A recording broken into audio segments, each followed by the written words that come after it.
लगभग 2 साल के बाद कुरुक्षेत्र डेवलपमेंट बोर्ड की बैठक आज राज्यपाल बंडारू दत्तात्रेय और मुख्यमंत्री नायब सिंह सैनी की अध्यक्षता में हुई, जिसमें थानेसर से कांग्रेस के वरिष्ठ विधायक अशोक अरोड़ा भी मौजूद रहे, सांस्कृतिक मंत्री विपुल गोयल भी मौजूद रहे, साथ ही साथ केडीपी के तमाम आला अधिकारी भी इस बैठक में मौजूद रहे। सर, किस तरीके की इस बैठक के अंदर कौन कौन से एजेंडे रखे गए थे और किन एजेंडों पर जो है वो सहमति बनी? देखिए, आज कुरुक्षेत्र विकास बोर्ड की मीटिंग महामहिम राज्यपाल की अध्यक्षता में मुख्यमंत्री जी भी, स्वामी ज्ञानानंद जी भी शामिल हुए। तो कुरुक्षेत्र के विकास के लिए विशेष रूप से महामहिम जी ने का पूरा इंटरेस्ट है। उन्होंने कहा कि कुरुक्षेत्र आध्यात्मिक नगरी है, इसका विस्तार होना चाहिए, और मुख्यमंत्री जी ने भी उसके बारे में काफ़ी विस्तार से अधिकारियों को निर्देश दिए हैं कि समय पे काम हो, और उसके लिए मॉनिटरिंग के लिए उन्होंने बकायदा एक अधिकारी की ड्यूटी लाई है जो लगातार इसकी मॉनिटरिंग करेंगे और समय सीमा तय करेंगे। तो एक अच्छी शुरुआत है। और महामहिम राज्यपाल जी ने इस बात पे भी कहा है कि जो मीटिंग हुई है ये हर साल होनी चाहिए, और हर साल मीटिंग हो, और उससे पहले बाकायदा अधिकारी अपनी मीटिंग लेके सारा यहाँ पर मसौदा लेके आए। तो मुझे लगता है कि इस प्रकार की मीटिंग में जो आज निर्णय लिए हैं उससे जो हमारी धर्म नगरी है उसमें निश्चित रूप से जहाँ विकास को दिशा मिलेगी, वहीं उसके साथ साथ धर्म नगरी में जो का महत्व है वो और बढ़ेगा, और कुरुक्षेत्र के प्रति लोगों का अट्रैक्शन बढ़ेगा। जिस तरीके से कहा जा रहा है कि कुरुक्षेत्र के अंदर जो 48 कोस में तीर्थ स्थल हैं उनका विकास किया जाएगा, साथ ही साथ जो मेला ग्राउंड है उसका भी इंफ्रास्ट्रक्चर वाइज जो है वो उसका विकास जो है वो किया जाएगा, तो उन पैमानों पर कितना अब तक जो है वो खरे उतरे हैं और क्या कुछ दिशा निर्देश दिए गए हैं? 48 कोस केडीपी के अंदर ही आता है। 48 कोस के जितने भी तीर्थ स्थान हैं उनको डेवलप करने की योजना, और आज बहुत बड़ी बात है कि सरकार ने फैसला लिया है कि 2 अक्टूबर को 10 इलेक्ट्रिक बसें भी कुरुक्षेत्र को दी जाएंगी, जो कुरुक्षेत्र के टूरिस्ट को और बढ़ावा देंगी।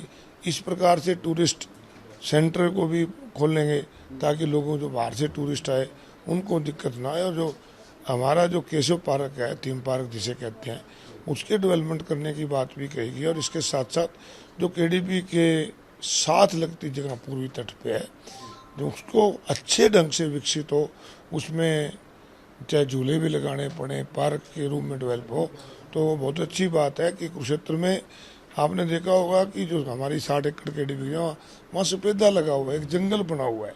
उस जंगल को हमने कहा कि इसको यहाँ से हटाना चाहिए, जिसपे सबकी सहमति बनी, और निश्चित रूप से जो अब पूर्वी तट पे हमारी 60 एकड़ के लगभग जगह है वो अच्छी तरह डेवलप होगी, तो कुरुक्षेत्र में और सुंदर होगा, और गीता द्वार भी बनेंगे।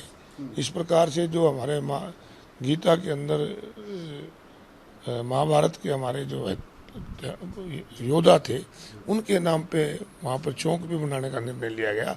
तो आज की मीटिंग को मैं मानता हूँ कि महामहिम जी ने पूरा इंटरेस्ट लिया और मुख्यमंत्री जी ने भी, और मुझे लगता है कि इन सब चीज़ों से होने से कुरुक्षेत्र के विकास में नई दिशा आएगी। नवंबर दिसंबर में कहा जा रहा था कि अंतर्राष्ट्रीय गीता महोत्सव जो है वो 21 दिनों का आयोजित किया जाएगा, उस पर फैसला जो है वो लिया जा सकता है, तो क्या वो होने जा रहा है? क्या कुछ उसकी रूपरेखा रहेगी? उसके ऊपर किस तरीके का फैसला जो है वो लिया गया इस मीटिंग? 15 नवंबर से गीता जयंती महोत्सव शुरू होगा। ये जो फैसले आज लिए गए हैं, जिनको टाइम बाउंड किया कि उससे पहले पहले ये सारी योजनाएं शुरू हो जानी चाहिए, ताकि गीता जयंती पे आने वाले यात्रियों को कोई असुविधा ना हो, और जो गीता जयंती पे बाहर से हमारे धार्मिक टूरिस्ट आए वो एक अच्छा संदेश लेके जाएं। और इसके साथ साथ जो आज सबसे बड़ी बात मीटिंग के अंदर हुई, जो हमारा पवित्र स्नेत सरोवर है जिसका पानी स्वच्छ नहीं रहता, तो उसको हरमंदिर साहब की तर्ज पे, अमृतसर में गुरु हरमंदिर साहब की तर्ज पे जो वहाँ उनको क्लीनिंग प्लांट लगा हुआ है काम सफाई के लिए, एक बाकायदा ये फैसला लिया गया कि हरमंदिर साहब में जाके पब्लिक हेल्थ के हमारे अधिकारी जाएंगे, वहाँ उसको देख के वही प्लांट कहाँ लगना है उसका बाकायदा डिजाइन बनाकर स्नेत सरोवर में उसको लगाया जाएगा, ताकि स्नेत सरोवर का पानी जो एक पवित्र सरोवर है वो साफ रह जाए।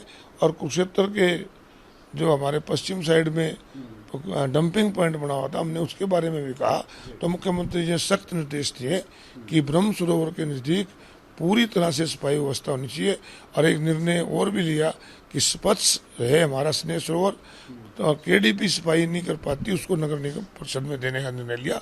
अच्छे निर्णय आज महामहिम राज्यपाल और मुख्यमंत्री जी की अध्यक्षता में आज लिए गए। एक सर, अंतर्राष्ट्रीय गीता महोत्सव को हर वर्ष विदेश में जो है वो मनाया जाता है, कयास ये लगाया जा रहा था कि यूएसए में इस बार जो है वो मनाया जाएगा। उस पर क्या रहा कि उस फैसले पर मुहर लगी है, नहीं लगी है? क्योंकि इस मीटिंग में ही वो तमाम फैसलों पर मुहर लगनी थी। नहीं, आज इस बात पे कोई चर्चा नहीं हुई कि कौन सा हमारा देश इस बार पार्टनर होगा। हाँ, प्रदेश के बारे में जरूर मुख्यमंत्री जी ने कहा कि पहले हम एक प्रदेश को पार्टनर बनाते हैं, अगर 2 भी प्रदेश बनना चाहें तो 2 भी हम बनाने को तैयार हैं। इस बारे में निर्णय लिया गया। बहुत बहुत शुक्रिया। तो ये थे हमारे साथ कांग्रेस के वरिष्ठ नेता अशोक अरोड़ा, जिनका सीधे तौर पर कहना है कि आज की काफ़ी महत्वपूर्ण बैठक हुई और इस बैठक में सीधे तौर पर राज्यपाल बंडारू दत्तात्रेय और मुख्यमंत्री नायब सिंह सैनी द्वारा कई अहम फैसले जो हैं वो लिए गए, जिससे कुरुक्षेत्र, जिसे धर्मनगरी कहा जाता है, उसका विकास जो है वो एक नई दिशा जरूर लेगा। चंडीगढ़ से कैमरा पर्सन विशाल गुलाटी के साथ रवि चंदेल, सूर्य समाचार।